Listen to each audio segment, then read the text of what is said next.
설리 씨나 구하라 씨 주변의 지인들은 과연 알았을까? 알아도 어떤 행동을 했을까? 이 사람이 그래도 위로를 받았음에도 불구하고 이런 현상이 일어난 이유는 사람들이 위로를 해주지 않아서이다. 베르테르 효과는 참 무서운 것 같아요.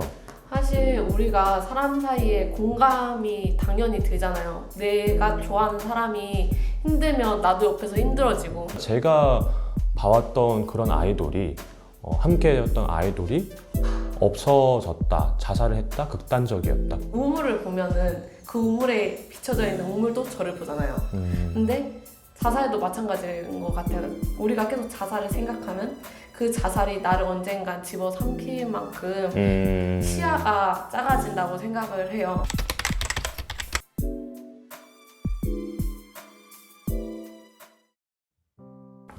안녕하세요. 안녕하세요. 사연에 공감하는 남자, 사공남 제드서입니다. 따뜻한 마음을 가지고 있지만 사이다 같은 바람을 나는 따사녀 이혜진입니다. 안녕하세요. 안녕하세요.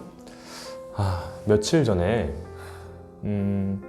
이런 보도가 있더라고요. 유명 연예인이 구하라 씨가 자살을 하셨다고.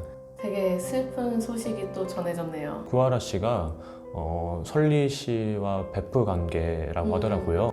맞아요. 사실은 설리랑 또 이제 설리 죽고 나서 바로 구하라 씨가 죽은 것도 베르테르 효과라고 볼 수 있는데 정말 우울은 그만큼 전염이 되는 것 같아요. 저도 일요일날 기사 보고 되게 우울했거든요. 오늘 사연도 네. 사실 비슷한 사연이거든요. 친언니가 이제 자살을 해서 나도 살아가기 힘들다라는 사연인데요.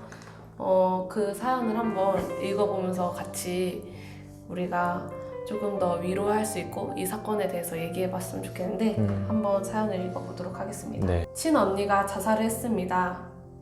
언니가 자살을 했어요.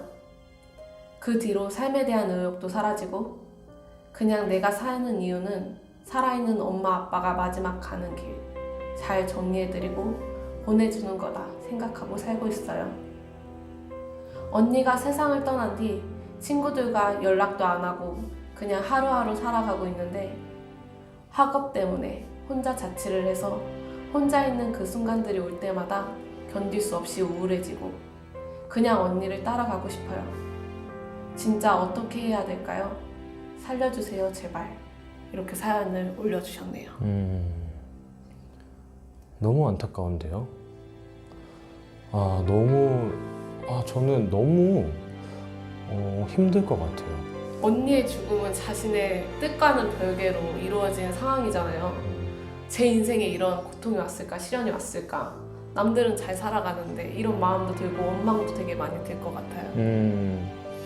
맞아요. 남들은 똑같이 그냥 일반적이게 사는데 왜 나한테 이런 역경 같은 것들이, 고난 같은 것들이 와서 나를 힘들게 하지?에 대해서 굉장히 불평도 일어날 수도 있을 것 같고 너무 슬프기도 하고 거기에 대해서 위로가 필요할 것 같은데 함부로 말을 잘 못하겠고 여기에서 베르테르 효과가 보이는 것 같아요.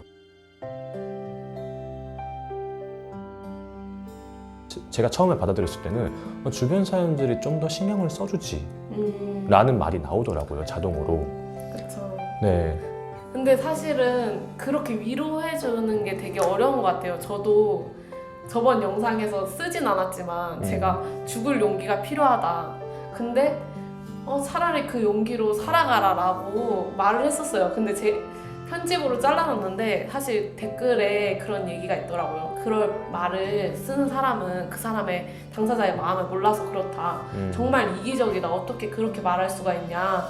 그런 말 때문에 더 사람들이 죽는 거다. 이렇게 막 악플이 막 달려있는 거 보고선 정말 함부로 건드려서는 안 되는 말이다. 그렇죠. 위로도 정말 네. 힘든 거다라는 생각이 들더라고요. 저 같은 경우도 그랬어요. 제 주변 지인이 자기가 이제 언니인데 동생이 어쩌다가 사고로 죽었어요. 네. 네. 근데 사고로 죽었는데 너무 힘들어하는 거예요. 부모님도 너무 슬퍼하시고 거기에 대해서 제가 할 말이 없는 거예요. 왜냐하면 저는 그런 경험이 없고 거기에 대해서 과연 어떠한 말을 해줘야 이것이 위로가 될 것인가 했는데 저는 들었어요. 그냥 듣기만 했어요. 이야기를 듣고 울 때 토닥여줬어요. 거기서 내가 공감하지 못한다면은 그래도 내가 같이 애도 슬픔을 나눌 수 있는 쪽으로 내가 선택을 해보자.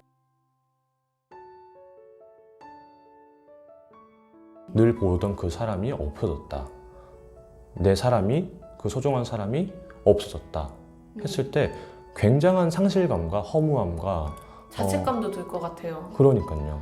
뭔가 내가 옆에서 못 챙겨줘서 죽은 것 같기도 하고 또 나에 대한 원망도 생길 거고 내가 그동안 왜 못해줬을까 왜 알아주지 못했을까 하는 마음에 더 우울해지고 또 언니에 대한 슬픔이 자기한테 원망으로 더 채찍질하게 될 것 같아요. 네.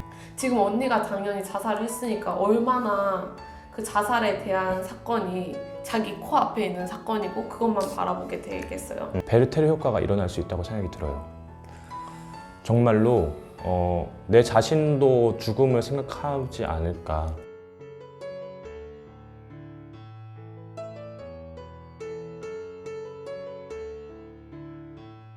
네, 마인드 카페 전문 심리 상담사가 답글을 달아준 것 중에서 언어로 표현되지 않는 슬픔은 두들겨 맞은 가슴을 다시 부서지게 한다 라는 말이 있대요. 네. 그래서 꺼내기 힘든 말일 수도 있지만 그럼에도 불구하고 안전한 환경 속에서 자신이 거기에 대해서 극복하려면은 경험에 대해서 충분하게 이야기를 하고 또 매우 의도적으로 혼자 있는 시간을 줄여나가는 것이 중요하다라고 했을 때 되게 저도 똑같은 생각을 했던 것 같아요. 절망적이지 않는 선택을 할 수 있도록 많이 노력을 하면 좋을 것 같아요.